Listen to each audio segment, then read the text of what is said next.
Hey guys, Gavin Shnieder here at Abode Real Estate. Want to make a quick video about closing. So whether you're a buyer or a seller, it's important to understand when closing actually takes place. There's a lot of misconceptions out there, a lot of misinformation, so I just wanted to kind of set the record straight. That way you have a very smooth transaction, whether you're on the buyer or seller side. So the first thing I want to do is differentiate between signing and closing. So when you make an offer to purchase a home, or when you're accepting an offer to purchase your home, you're going to negotiate the closing date. And you're also going to negotiate the possession date. For purposes of this video, let's assume that the possession date is going to be the close date. That's how it is 95% of the time. So you have closing and you have signing. Signing is normally going to take place for buyers and sellers 1 to 3 days before the actual closing date. And signing generally takes place at an escrow office or with a notary. And that's when the buyers are signing their loan documents, and they're signing the deed, and they're signing all the disclosures and all those kind of things. And then same thing for the sellers. They're signing a few different loan documents for the buyer's lender and the deed and all those kind of things. So that signing takes place, say, at an escrow office 1 to 3 days before closing. And then the escrow company packages up all that information, sends some of the documents to the lender, and they send the deed to the county courthouse to be recorded.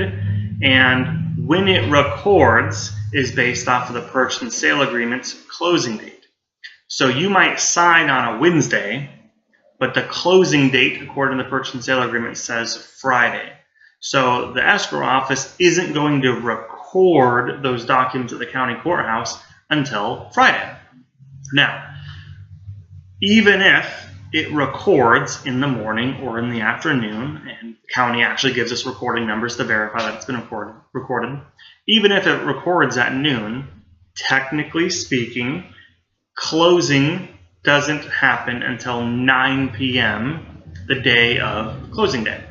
That's when the new buyer is allowed to take possession of the home.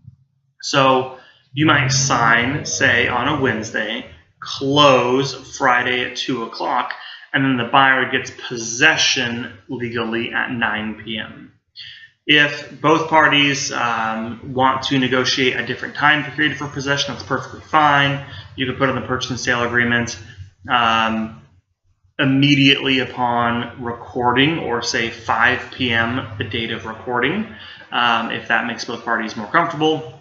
Most of the time, agents and sellers aren't too worried about giving buyer possession immediately upon receiving recording numbers from the county courthouse, but sometimes they are. So you want to make sure that your agent is involved in getting that information squared away. So don't have the U-Haul packed when you go to the escrow company to sign your closing documents, because you're not closing then. You're not getting your keys then.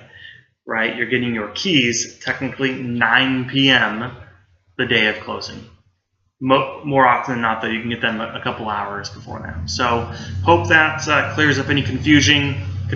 You have signing, recording and closing, and then possession. So let us know if you have any questions. Hope that helps.